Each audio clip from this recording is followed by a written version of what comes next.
ஐயா வணக்கங்க ஐயா. வணக்கம். எப்படி இருக்கீங்க? நல்லா இருக்கேங்க. சிறப்பு சிறப்புங்க ஐயா. ஐயா இன்னைக்கு பொதுவா நிறைய பேத்துக்கு ஆசை என்னன்னா, ஒரு சொந்த வீடு வேணும். சொந்தமா ஒரு வீடு கட்டிடணும்ப்பா. சாகுறக்குள்ளார எல்லா விஷயத்தையும் பண்ணி வச்சுட்டு போகணும்னு நினைப்பாங்க. சரி. அப்படி இருக்கும்போது குடும்பத் தலைவனுக்கு ஒரு அதிக பாரம் இருக்கு. நம்ம வாங்கி இப்படியே கட்டிடணும்னு நினைக்கிறாங்க. குடும்பத்துல இருக்கிற நம்ம சிலர் இருப்பாங்க. இருந்தாலும் குடும்பத் தலைவரோட ராசி நட்சத்திரம் படிதா வீடு கட்டணுமா? இது நீங்க சரியான கேள்வி. இது ஒரு நெறைய பேர் இந்த கேள்விய கேட்டிருக்காங்க. நானும் நெறைய டைம் ஆன்சர் சொல்லியிருக்கேன்.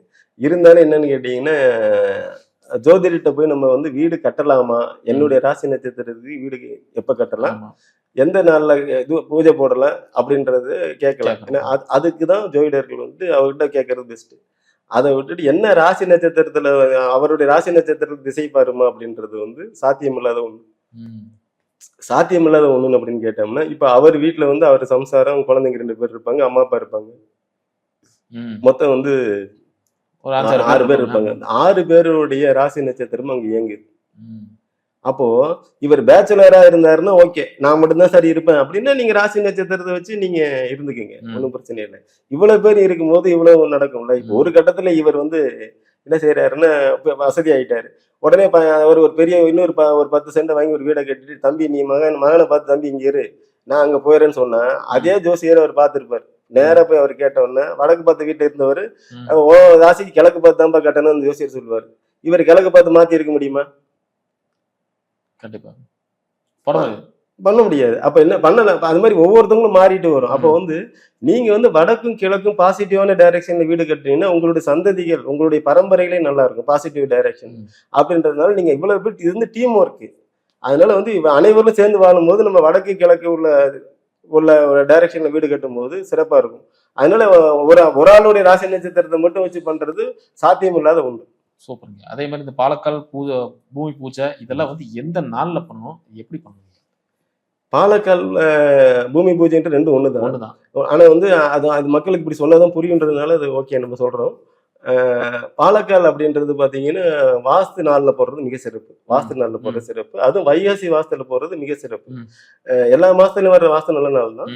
வைகாசியில வரும்போது என்னன்னு கேட்டீங்கன்னா, பணம் இல்லாதவர்கள் ரொம்ப சிரமப்படுறேன், இடமே வாங்குறது என்கிட்ட காசு இல்லை, வீடு கட்ட என்கிட்ட காசு இல்லை அப்படின்றவன் ஒரு கிட்டத்தட்ட 1,50,000 2 லட்சம் போட்டு சும்மா லைட்டா பூஜை மட்டும் மூடி தூக்கி விட்டான்னா வீடு முடிஞ்சிடும். எப்படி முடிஞ்சுன்னு தெரியாது. பேங்க்ல காசு இருந்தாலும் சரி, அவங்க யாரோ சொந்தக்காரங்க போட்டு ஹெல்ப் பண்ணுவாங்க. அந்த மாசத்துக்கு மட்டும் அவ்வளவு ஒரு பவர் இருக்கு. வைகாசி வாசத்துக்கு மட்டும் அவ்வளவு பவர் இருக்கு. யார் அந்த டேட்ல அந்த மாசத்துல பண்றவங்க எல்லாருமே முடிஞ்ச அளவுக்கு முடியாதவங்களும் வந்துடுவாங்க. மத்த வாசனாலும் சிறப்பு தான். இதுக்கு ஒரு பவர் இருக்கு. இன்னொரு விஷயம் என்னன்னா, இதை கடைபிடிக்கிறவர்கள் சனிக்கிழமை வருது, செவ்வாய்க்கிழமை வருது, கரிநாள்ல வருது, அஷ்டமியில வருது, நவமியில வருதுன்னு சொன்னோம்னா என்னங்க, அது எல்லாமே வரும். அதுல அதெல்லாம் பார்த்தா வாஸ்து பார்க்க முடியாது. நீங்க அந்த 1/2 hour என்ன கொடுத்துருக்கோம், அதை இவ்வளவு நாள் அதுல வரும். வாஸ்துன்னு போனா இதெல்லாம் பார்க்க கூடாது. அந்த வாஸ்து வச்சு கல்யாணம் காது குத்தலாம் பண்ண போறது இல்லை. இடம் வீடு கட்டுறது தான் கொடுத்துருக்காங்க. அதை ஃபாலோ பண்ண வந்துடலாம். இல்லாட்டினா நீங்க இதெல்லாம் என்னால முடியாதுன்னா நீங்க என்ன செய்யறீங்கன்னா, நீங்க வளர்பறை முகூர்த்தத்துக்கு போய்க்கலாம். வளர்பறை முகூர்த்தத்துக்கு போயிட்டு நீங்க பண்ணிக்கலாம். இதையும் போடுற இடம், அந்த பாலக்கால் போடுற இடமுமே பாத்தீங்கன்னா, இதுல ஒரு ஆழமான பதிவு உங்களுக்கு சொல்றோம் மக்களுக்கு. அதாவது எல்லாருமே இன்னைக்கு மேசனா இருந்தாலும் யாரா இருந்தாலும் மார்க் பண்றதுக்கு யோசிச்சுட்டு என்ன செய்யறாங்கன்னா, டக்குன்னு பாத்தீங்கன்னா பாலக்கால பாத்தீங்கன்னா ஒரு கன்னிமூலை சைட்டு, கன்னிமூலையில ஒரு 3 அடி தள்ளி போட்டுருவாங்க. உள்ள பெட்ரூம், மாஸ்டர் பெட்ரூம் வர்ற மாதிரி பண்றாங்க. பொதுவாகவே நம்ம பிராக்டிக்கலா வாஸ்துக்கு ஒரு ஓரமா வச்சுட்டு நம்ம பிராக்டிக்கலா பேசினாலும், ஒரு பூமியினுடைய வெயிட்டை குறைக்கணும் அப்படின்னா, எந்த மூலையில குறைக்கிறது? ஈசானிய மூலையில தான் குறைக்கணும். வடகிழக்கு மூலையில தான். ஒரு கை மண்ணலனாலும் நம்ம ஈசானிய கை இடத்துல தான் மண்ணலும். அப்படி அழுனோம்னா தான் பூமி பாரம் குறையும். அப்போ எல்லாருமே ஈசானியத்துல பாலக்கால் போடுறதுதான் பெஸ்ட். அப்ப எப்படின்னா ஹால்ல வந்துடும்.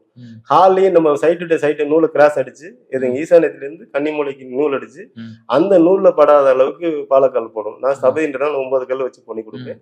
அது பண்ணும்போது நீங்க வீட்டு கதவை திறந்தாலே சூரிய வெளிச்சம் நேரம் எங்க படும்னா, நீங்க இந்த பாலக்கால் போட்டிருக்க வீடு கட்டி முடிச்சா நீங்க தான் வரும். அங்க உட்கார்ந்து இருக்கிறவங்களும் பாத்தீங்கன்னா முடிஞ்ச அளவுக்கு எல்லாம் குளிச்சு ரெடியா இருந்தா உட்காந்துருப்பாங்க, காமான உட்காந்துருப்பாங்க.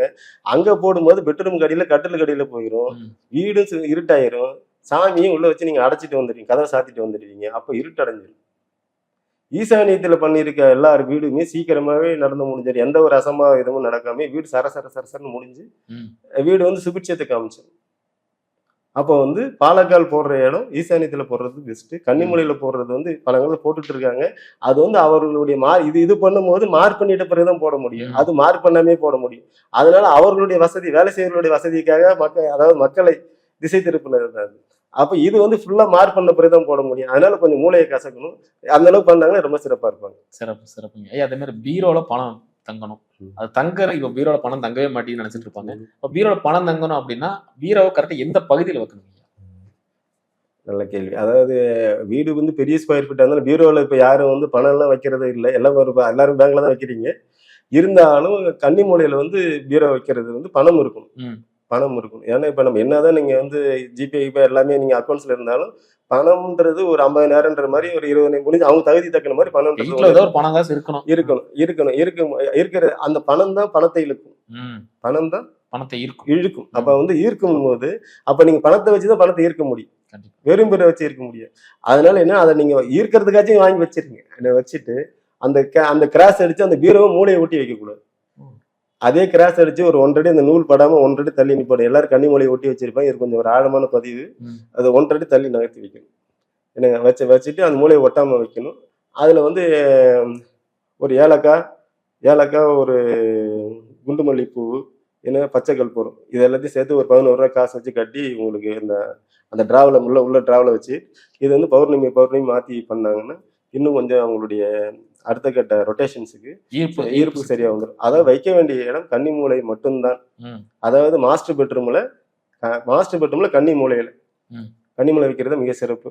மீதி எல்லா இடத்துலயும் துணி வைக்கிற பீரோ வச்சுக்கலாமே தவிர மற்ற இடத்துல காசு வைக்கிற பீரோ வச்சுக்க கூடாது. டாக்குமெண்ட் ஜுவல்ஸ் வைக்கிறது எல்லாமே அந்த மூலையை சார்ந்தது. வச்சாங்கன்னா சிறப்பாயிருவாங்க. அந்த மூலையை ஒட்டி வைக்காம இருக்கும். ஐயா அதே மாதிரி வீட்டுல லட்சுமி கடாட்சம் வேணும், அதுக்காக என்னதான் பண்றீங்க? லட்சுமி கடாட்சம் இது வந்து பெண்கள் எல்லாரும் விரும்புறது தான். அதுல வந்து என்னன்னு கேட்டீங்கன்னா இது கொஞ்சம் ஒரு பெரிய ப்ராசஸா இருக்கும். இதை பண்ணிட்டாங்கன்னா ரொம்ப சிறப்பா வந்துடலாம். நிறைய பேர் காத்துக்கிறாங்க. அது என்னன்னா இப்ப சாமி படம் வச்சிருக்காங்கன்னா இப்ப வந்து பிரம்மஸ்தானத்துல வைக்கணும். சாமியை பிரம்மஸ்தானத்துல வைக்கணும். இப்ப மேக்சிமம் வந்து சில கன்னிமூலை வச்சிருக்கோம். பிரம்மஸ்தானத்துல வச்சாலும் எல்லா சாமி படத்தையும் நெருக்க வைக்க கூடாது. அதாவது நிறைய சாமி படம் ஒரு விநாயகர்கள் வச்சா போதும். இவங்க 4 விநாயகர் வச்சிருப்பாங்க. ஏன்னா யாரோ வாங்கி கொடுத்துருப்பாங்க, வாங்கி வச்சிருப்பாங்க. எடுத்துட்டா ஏதோ ஆயிருமோன்னு சொல்லி பயத்துல வச்சிருப்பாங்க. விநாயகர் 5, பெருமாள் 5 இப்படி எல்லாம் வச்சிருக்கும் போது லட்சுமி 5 வச்சிருக்கோம். இவ்வளவும் தேவையில்லை. விநாயகர்னு 1 இருந்தா போதும். லட்சுமி குடத்தோட சரி, குடம் இல்லாம இருந்தாலும் 1 லட்சுமி இருந்தா போதும். இதை மாதிரி வந்து ஒரு சாமியை வச்சுட்டு டிஸ்டன்ஸ் 5 படம் உள்ள மாதிரி 1 இருந்தா போதும். இல்லாட்டின்னா ஒரு சாமி கேப் உள்ள மாதிரி இருக்கும். இருந்து கொஞ்சம் ரிலாக்ஸா இருந்துட்டு அதுக்கு நேரம் ஒரு சூரிய வெளிச்சம் வர்ற மாதிரி ஒரு ஜன்னல் இருந்து திறந்து சூரிய அந்த விளக்கு பார்த்தாச்சா சூரியன் தெரிகிற மாதிரி பண்ணிட்டு விளக்குல வந்து பச்சை கற்பூரம், பாதி நெய் பாதி நல்லெண்ணெய் போட்டு 2 திரி, சிவப்பு திரி 2 திரியை வந்து திரிச்சு 2 காமாட்சி அம்மன் விளக்கு பற்ற வச்சுட்டு அந்த விளக்குல வந்து 2 விளக்குலயும் பச்சை கற்பூரத்தை உள்ள எண்ணெயிலே போட்டுரும். போட்டுட்டு விளக்கு வச்சு காலையில் சாயந்தரம் பார்த்து வச்சாங்கன்னா சுபிட்சம் இருக்கும். இன்னொரு விஷயம், இது வந்து வியாழக்கிழமை அன்னைக்கு வீடை துடைக்கிறது என்னன்னு கேட்டீங்கன்னா கல் உப்பு இருக்குல்லையே, சாதா கல் உப்பு, பிராண்ட் இல்லாமல் கல் உப்பு வாங்கி அதுல 2 ஏலக்காய் எண்ணெய் தட்டி நசுக்கி போட்டு பச்சை கற்பூரம் போட்டு ஒரு சிட்டிகை மஞ்சத்தூளை போட்டு நல்லா கலக்கி வச்சிடணும். ஒரு கோட்டை வந்து இவங்க எப்பயும் துடைக்கிற மாதிரி துடைச்சிடணும். 2வது கோட்டுக்கு இவங்க கரைச்சி வச்சதெல்லாம் வச்சு துடைச்சி விட்டுட்டோம்னா வியாழக்கிழமை. வெள்ளிக்கிழமை வந்து 11 மாயில வீட்டுல கட்டிட்டு பன்னீர்ல நினைச்சு கட்டி அதுல வந்து சந்தனம் வச்சு மஞ்சள் குங்குமம் வாங்கி, தாளம்பு மஞ்சள் குங்குமம் கேட்டா தருவாங்க. அதை வாங்கி வச்சு விட்டுட்டு ஒரு எலுமிச்சம்பழத்தை 2ஆ கட் பண்ணி 2மே சிவப்பு மஞ்சளை தடவி வச்சுட்டு சென்டர்ல வந்து சிவப்பு வைக்கிறீங்க. சென்டர்ல 50 காயின்ஸ் அளவுக்கு வச்சுட்டீங்கன்னா கண்ணு மாதிரி இருக்கும். அது அப்படியே வந்து வீட்டு ஃபோக்கஸ் வர்றவங்க பார்வைக்கு வச்சுட்டு ஒரு செம்பு தண்ணியில வந்து மஞ்சளை கலக்கி உங்களுடைய சின்ன கேட்டு பெரிய கேட்டு வச்சிருப்பாங்க. இல்ல சில பேர் ஒரு கேட்டு வச்சிருப்பாங்க. அதுல குறுக்க ஊத்திடணும். இது வந்து வெள்ளிக்கிழமை ஊத்திடணும். அப்புறம் பௌர்ணமி ஆண் தெய்வமா இருந்ததுன்னா அமாவாசை அன்னைக்கு போய் சாமி கும்பிடுவோம். ஆமா, குலதெய்வம். அமாவாசை பெண் தெய்வமா இருந்தா பௌர்ணமிக்கு. அப்ப வந்து அமாவாசை பௌர்ணமிக்கு போது அங்கேயே ஒரு 3-4 கனி வாங்கிட்டு வந்து நம்ம மஞ்சள் துணி, வெள்ளை துணியை மஞ்சள் நினைச்சு கட்டி அந்த எலுமிச்சம்பழத்தையும் 11 ரூபாய் காசையும் வச்சு விபூதி குங்குமம் வச்சு நிலையில கட்டிடணும். ஒண்ணு வந்து சாமி படத்திட்ட வச்சிடணும். இன்னொன்னு நீங்க வர்ற வாகனத்துல வச்சிடணும். இதை வந்து கம்பல்சரி 21 பௌர்ணமி நீங்க கண்டினியூஸா பண்ணியாச்சுன்னா அந்தந்த பௌர்ணமி அதை கழட்டி திருப்பி அந்த 11 ரூபாய் காசை 18 அடி கருப்பு இருக்கு நீங்க கொண்டு அங்க போட்டுடணும். 11 ரூபாய் திருப்பி புதுசா 11 கட்டிடணும். இவ்வளவு உங்களால பண்ண முடிந்தால் என்ன உங்க வீட்டுக்குள்ள எந்த நெகட்டிவ் தாட்டுமே காம்பவுண்டுக்குள்ள வராது. வீடே சைலண்ட் ஆயிடும். சண்டை வர்ற வீடு, எந்த வீடாக இருந்தாலும் சரி, எதா இருந்தாலும் வீட்டுக்குள்ள வர்றது. அதனாலதான் நம்ம வந்து இந்த அளவுக்கு இது ஆன்மீகம் சார்ந்தது தான் தவிர எந்த மந்திர தந்திரமும் கிடையாது. இது எல்லாத்தையும் பண்றதுக்கு ஒருத்தவங்களுக்கு 20 நிமிஷம் 15 நிமிஷம் பிடிக்கும். இது எல்லாமே செஞ்சு பழகிட்டாங்கன்னா ஆட்டோமேட்டிக்கா வீடு, அப்ப காலையில் சாயந்தரம் சாம்பிராணி போட்டு விளக்கு பார்த்து வச்சு கம்ப்ளீட் பண்ணியாச்சுன்னா வீடே கோயில் தான். எவ்வளவு சூட்சுமத்தை சூப்பரா சொல்லியிருக்கீங்க. மிகப்பெரிய ரெமடியா இருக்கு. இதை வந்து ஒருத்தவங்க பண்ண ஆரம்பிச்சிட்டாலும் அவங்களுக்கு ஒரு ஃபீல் வந்துடும். பண்ணாம இருந்தாங்கன்னா அவங்களுக்கு ஒரு மாதிரியா தெரியும். வீடு சவுண்டால வீடு அமைதியாயிருங்க. இப்போ சவுண்டா ஏதோ ஒரு பிரச்சனை இருக்க வீடுக்குள்ள ஆட்டோ சுவிட்ச் ஆஃப் ஆயிடும். நிலையிலே ஒவ்வொரு நிலையில 2 ஈசானியத்தை இதுல 2 வாசப்படியிலுமே அந்த பச்சை கலப்புறத்தை தனியா வச்சுட்டு எல்லா ஜன்னல்லையும் பச்சை கலப்புறத்தை வந்து சைட்ல வச்சு விட்டாங்கன்னா, காத்து வர்ற இடத்துல எல்லாம் வச்சுட்டாங்கன்னா ஆட்டோமேட்டிக்கா நெகட்டிவ் எனர்ஜி வீட்டுக்குள்ள வராது. ஃபுல் பாசிட்டிவ் தான். இன்னைக்கு சமுதாயத்துல அது ஒரு பெரும் விஷயம். பணம் இருக்கிற இடத்துல அமைதி இருக்காது, மன நிம்மதி இருக்காது. அதுக்கான டெப்த் தான் நீங்க சொல்லிட்டீங்க. அதாவது உடல்நிலை நல்லா இருந்தாலே, உடல்நிலையும் மனநிலையும் சரியா இருந்தா பணத்தை சம்பாதிச்சிடலாம்.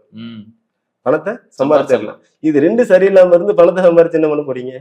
உடல்நிலையும் மனநிலையும் சரியில்லை, பணம் மட்டும் வந்துட்டே இருக்கு, அதை என்ன பண்றது? பண்ண முடியாதுல்ல. அப்ப இது வந்து நம்மளுடைய மனநிலை உடல்நிலையை சரி பண்ணி கொடுக்குது. ஆட்டோமேட்டிக்கா அவன் ஜம்ப் ஆகி அடுத்த கட்டத்தை நகர்ந்தே ஆகணும். அவ்வளவுதான். சமநிலை பண்ணிக்கிட்டாங்க. ஆமா, சமநிலை அதுக்கு மேலே பண்ணியாச்சு, அதனால மேல வந்துருவாங்க. ரொம்ப அருமையா சொன்னீங்க. மீண்டும் அடுத்த காலம் சந்திக்கலாம். நன்றி. நன்றிங்க.